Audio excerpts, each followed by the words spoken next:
Alright, welcome back everybody. This is GTM.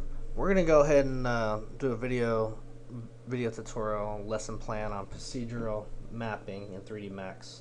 This is like the basics of materials, placing materials on your objects.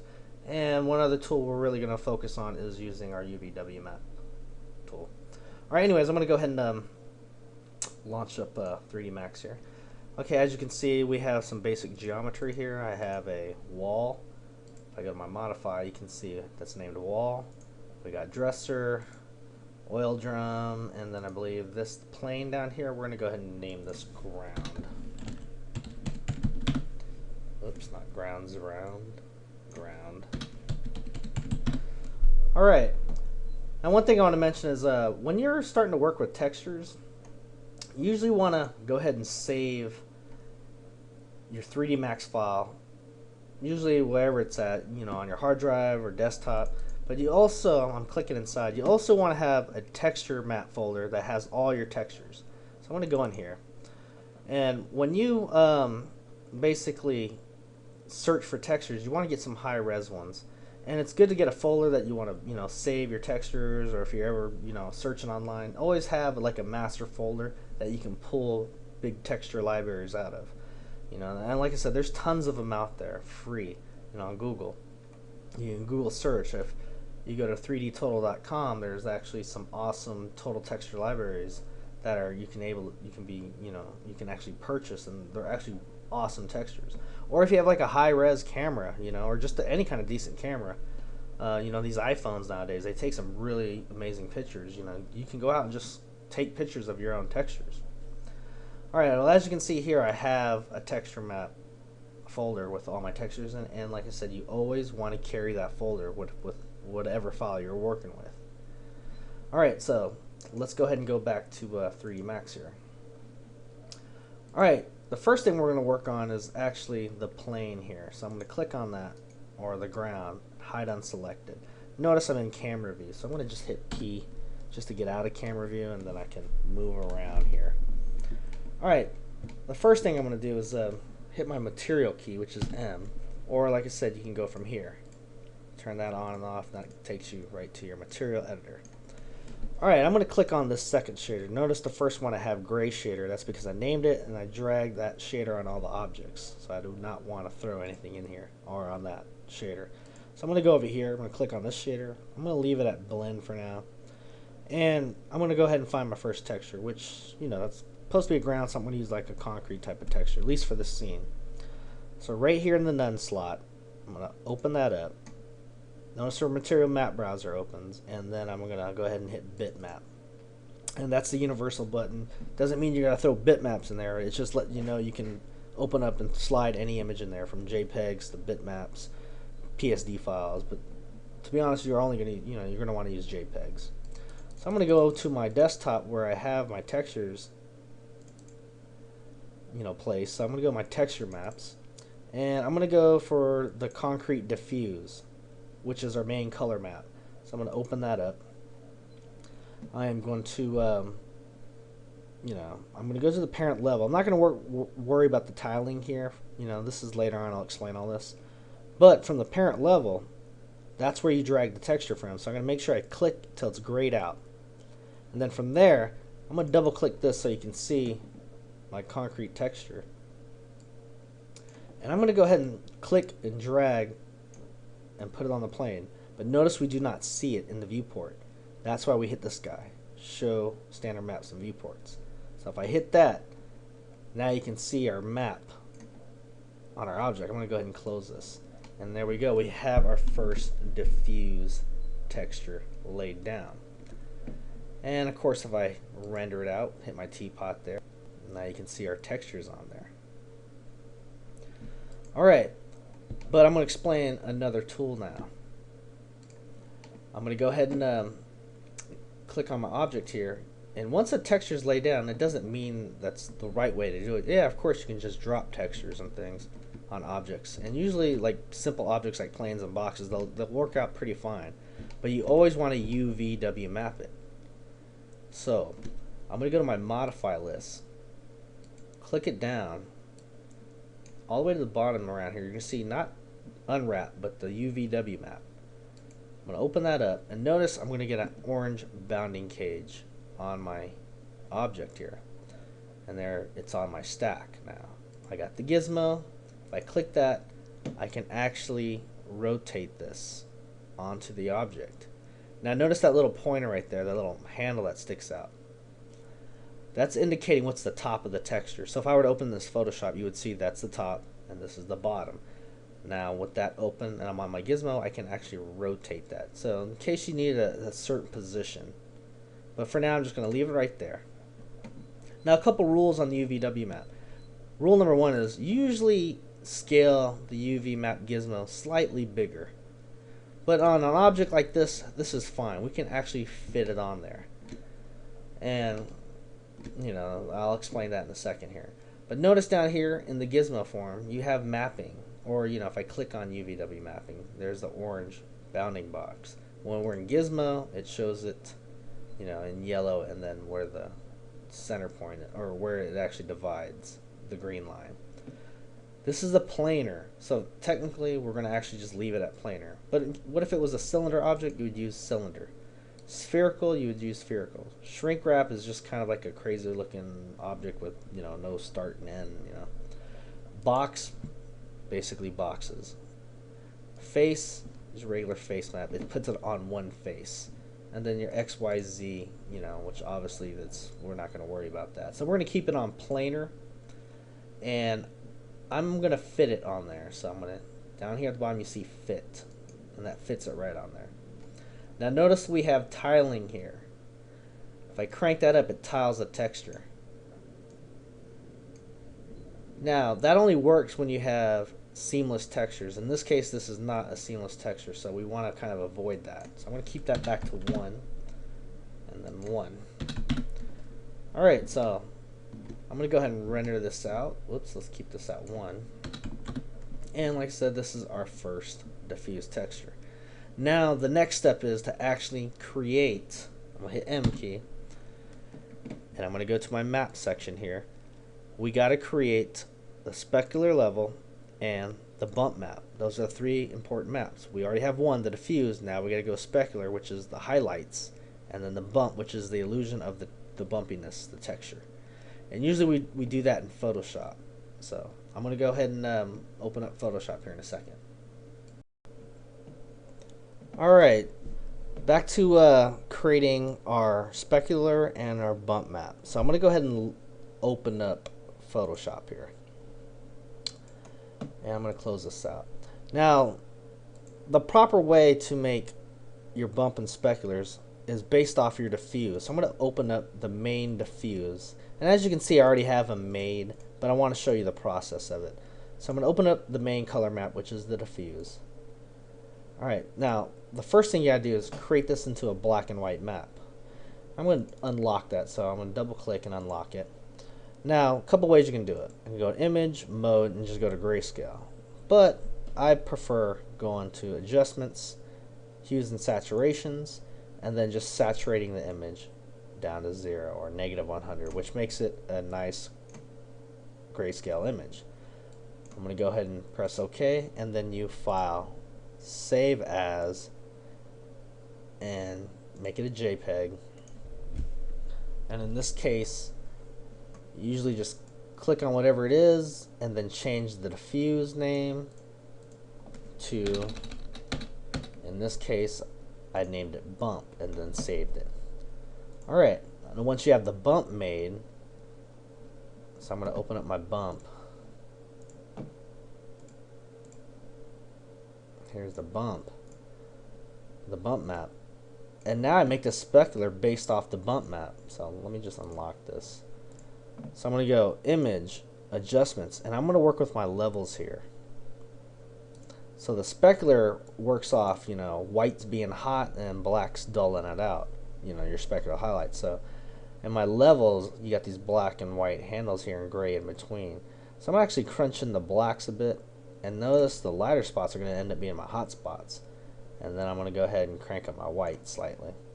There you go, and that should be a good starting point for a specular map. So I'm going to press OK, then file, save as, and then of course Save it as a JPEG, and I'll name it specular, and there it is. And just this one I'm just going to save over. All right. Now, don't get me wrong. These images I used are really huge, and I never bothered to resize them. I guess it's okay for now since I'm just doing a demonstration. But usually you don't want to throw like. Let me look at the image size on this. I mean, that's a huge map, and right now, I mean, for this demonstration, you don't really need to go that big. Let alone it's a 300 resolution. You might want to keep that at 72. That would really help out. So just keep that in mind. All right, so let's go ahead and go back to 3D Max here, and I'm going to go ahead and put that specular level map in. So I'm going to click it. Actually, I'm going to double click this so you can see the changes happen. Right now we just had our fuse. Click on my specular bitmap, and now I'm going to load my specular map in there. I'm going to press OK. As you can see, the highlights kick in. Notice that these are big maps. Now watch when I turn that off. I went to my parent level. I'm going to turn off the check mark. It lets you know that you're turning off the map. There, specular off, specular on. But notice it's taking a while to load because those are huge maps. What you could normally do is once you got them in there, I can resize them and then save them over, and they should update. Alright, then I'm going to go ahead and load up my bump map. Bitmap, and then we got our bump map, and I'm going to open it up. And now notice the texture of the bump kicks in. There you go. So I'm going to go back to my parent level. My bump is at 30, my specular is at 100, and then my ambient. Oh, what am I talking about? And my diffuse color is at 100. So I'm going to turn this off, bump. So it flattens it out. Then bump on. Gives the illusion of the bumpiness, the texture. Alright, I'm going to go ahead and close that out. Now that should technically update. And then sometimes you might want to play it safe, so I'm going to make sure I'm on the parent level, and I'm just going to re-drag it on there. Alright. Now, once they're, your texture's on there, and if you're happy with it, I'm going to go ahead and render this out, just test it out. Now, it looks okay, but we don't have a light in there, so we're not going to really see the bumps or the specular highlights, because they work based off having lights in your scene. So, but right now I'm happy with the texture, so I'm going to actually right-click, collapse it too. And what that basically does, it's almost like in Photoshop when you rasterize an image or flatten an image. It's locking that that texture in there. Don't get me wrong, we can always adjust it or drag a new texture on there. Wouldn't matter. Alright, so once I got that in there, I'm going to go ahead and minimize this for now. I'm going to X that out. And I'm going to go ahead and throw a light in my scene. So I'm going to go to my light tools here, change to the standard, and I'm going to put a spotlight in here. So I'm going to go to my top. Let's Z up on everything. I'm going to zoom out. On my top, I'm going to go ahead and click a spotlight in there. And my front viewport, I'm going to raise that up a bit. And as you can see, the light's kicking on it. And now let's go ahead and modify that spotlight. So I'm going to click on that, modify, make sure you're on the light. Alright, so I'm going to turn on my shadows, intensity and color. I can probably crank that up just a bit. And I'm going to keep it at none for now, and then make sure my spotlight parameters, the hotspot and fall offs are spread out a bit. And then of course on my shadow parameters, I want maybe a 0.7. And then let's see, shadow map parameters, bias 0.1. You want your shadows to stick to the object. Not that we have anything right now to cast shadows. And I want to probably crank that up to 1024. My sample range is fine at 4. Alright, so I'm going to go to my perspective here. And now with our lights in the scene, I'm going to render this out. And as you can see, we have a nice little bump on. And of course, based off our highlights and specular levels, if I hit M, I can adjust these on the fly. Now watch what happens. I'm going to double click that. I want to change this to I'm going to crank this up to 100. Watch what happens. That is going to really crank up my bump. Not that you would ever want to bump that high. So, you know, I was just letting you know you can adjust these on the fly. So I'm going to keep that maybe at a 30. And of course my specular, I can adjust that a bit. Maybe I feel like it's too hot. I can bring this down, say maybe to 75. Alright, there, looks pretty good. By the way, I'm going to render this out, and after I do, I'm going to stop the record session, and I'm going to resize these maps, and then we'll continue, just so it speeds up things. That was my fault for not, you know, resizing my maps. Alright, so I'm going to go ahead and render this out. And, you know, looks like we got a pretty good, you know, texture laid down. Alright, and of course it's at an angle, so it's going to look a little weird like that, but that's okay. Alright, I'm going to close this out, and I'm going to, you know, then we're going to work with another object. Okay, let's go ahead and continue to our next object. So I'm going to go ahead and right click in here, you know, out in the gray. I'm going to unhide all, and I'm going to go ahead and work with this wall right here. So I'm click that, right click, hide unselected. I'm going to hit my Z key just to zoom up on this. Now remember, we have a light in the scene, so if I actually hit my Control L, that takes me back to default lighting. So that way, it's usually good to go back and forth from default lighting and lighting. That way you can see your textures on your geometry. So right now I turned off my lights, even though they're in the scene. Alright, so we're going to work with this whole wall right here. Now this is what's the beauty about procedurals and just your standard UV mapping. Alright, so I'm going to go ahead and pick a new shader here, and we're going to go ahead and call this brick wall. Alright, I'm going to go ahead and get the brick texture, the diffuse one, the color map. So right in the diffuse slot, I'm going to open that up, bitmap, and then there goes my wall diffuse. As you can see, I already made the bump map and the specular the same way I did, you know, the concrete grounds, you know, maps and bumps, or specs and bumps. Alright, so let's go ahead and open that up. I'm going to double click this so you can see. And like I said, it's a brick wall, so if I wanted to click that and show it in box form, I can at least see how the texture is laid on it. It looks pretty good. But for now, you know, let's go ahead and go back to sphere. Alright, parent level. That's the way we drag it on there, so we've got to make sure that's grayed out. And you can go ahead and click that now, just so when we drag it on it shows up. And this is your show maps and viewport. So from here now, I'm going to just go ahead and click and drag it on there. Alright, now I threw it on the whole object because I had it selected. Now, you know, if I wanted to, I can actually go on my sub-object level. I just Control-Z, by the way. I can actually go to my sub-object level of this geometry, and maybe I just wanted it on that wall or this section of the wall, and I can click and drag it, and the texture will be on there. But of course we need to UV map it now to get it right. But you know, let's go ahead, I'm just going to throw the whole thing on there, and we can basically start fixing these up.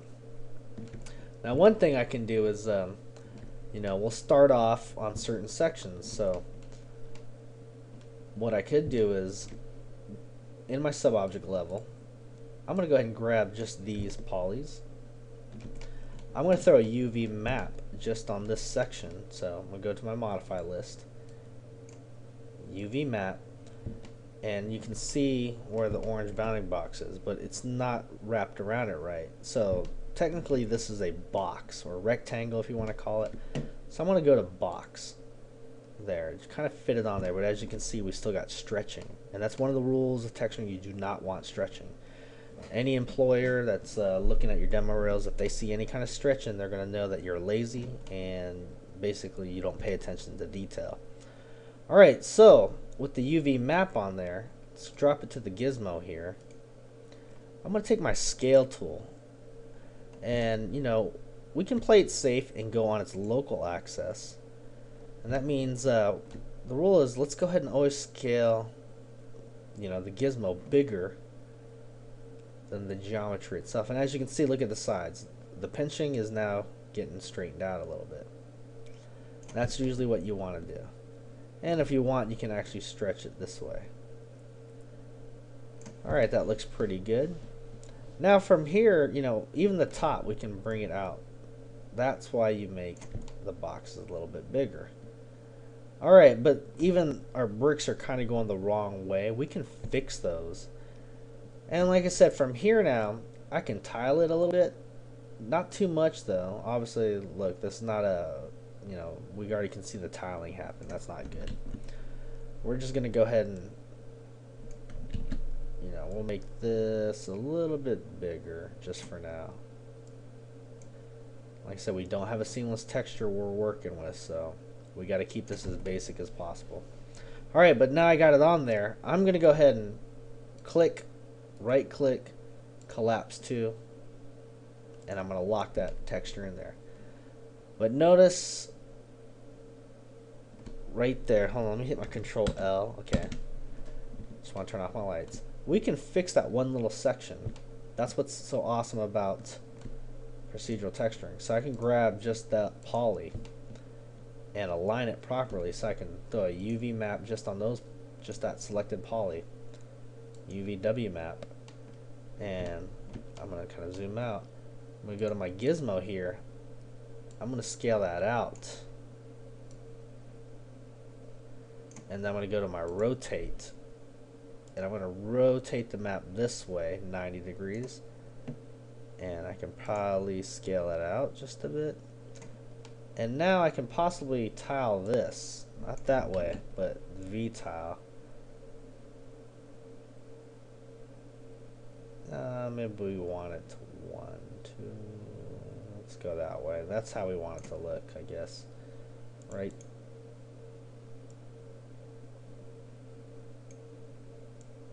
Right about there. It's neat how we can adjust it on the fly.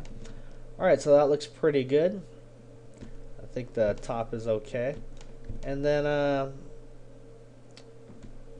going to go ahead and just click on it on top of the stack, right click, collapse to, and hit yes, and now that locks it in place. Now we can fix the other parts. Alright, so I can actually go back to the poly and polygon mode. I'm going to select this side now, and we'll worry about this side later right here. Actually, we can probably grab those two, and I'm hitting control. Alright, so I'm going to go ahead and go UV map, because we got to remap that. It's a box, so I'm going to hit box, and then go to my gizmo, and we're going to start scaling it out. Notice we can see the texture through the red section, and that is because we're in polygon form. Now, believe me, if we were in mesh, chances are we probably wouldn't see the texture through there. I could be wrong. They might have changed by now in later versions of Max. But let's go ahead and scale this out just a bit. Alright, that looks pretty good. And, you know, I may raise that up just a bit. Okay, that looks pretty good just for now. Like I said, we're not doing anything too perfect. I just want to let you know how you can adjust with your UV mapping. And you know, one thing, we probably want to scale these to match these bricks. So actually, let me bring back that height back down to match it. We can probably go a little bit more, something like that. Now the neat thing is, with the gizmo selected, we can actually adjust these to match certain, you know, maybe brick for brick. In this case, you know, sometimes it's tough, but that's why we get into mix mapping, and that's another process you will eventually learn. All right, but that looks pretty decent for now. We'll just, you know, we'll keep that, and I'm gonna right click, or I'm gonna go on top of here on the stack, right click. Is that right? Yeah, and then collapse to lock it in. Now if I want to really get technical, I could probably remap that little top portion just by clicking on that face. Go to my modifier list, UV map, and let's go to our gizmo. It's like a routine or repetitive process. I'm scale that out, but this time I'm going to rotate it because I want the bricks going this way. And we can probably scale that out this way. And let's go ahead and UV tile it. I think I wanted them that way. Oh, maybe I didn't. That's why we can always go back. I'm going to go 90. Let's fit it that way, and then let's rescale it out. Alright, that looks pretty, you know, that's okay for now. And you know what, let's go ahead and click that collapse too. You know what, look, we got some scaling going on, so I may actually, you know, take this one, this, and this, and just fix those front and backs. I can always throw another UV map on there. Let's go back to planar, but let's fit it on the X axis. No, it'll probably be the Y. Fit it there. So we're, you know, just mapping the front and back. And I'm going to take my gizmo, and we probably, let's see, we have no tiled textures, but I didn't want these stretching. Guess we're going to have to deal with this. That's, you know, that looks fine. Alright, so I'm going to go ahead and close that out. Lock it in. Alright, of course I probably wanted, you know, these bricks to kind of be, you know, match these, but we're not going to get too picky right now. Alright, so we have our bricks down. Let's go ahead and throw our bumps and speculars on it. So I'm going to go right here to my map slot. I'm on that brick wall shader. And I'm going to go ahead and go to my specular bitmaps, and we're going to load our specular map, which is red brick wall spec. Now you're going to see this shine up a bit. I'm going to go back to my parent level and turn on my bump. And let's go ahead and add that bump map as well. So it's right here. Alright, now you can see this is going to kind of dent up a bit. There we go, looking good. Alright, so I'm going to go back to my parent level, which is fine, and of course we can adjust these on the fly. I'm going to close that out, unhide everything, and let's just pick our brick wall and our ground, and I'm going to hide the rest. And let's go ahead and render that out and see what we got so far.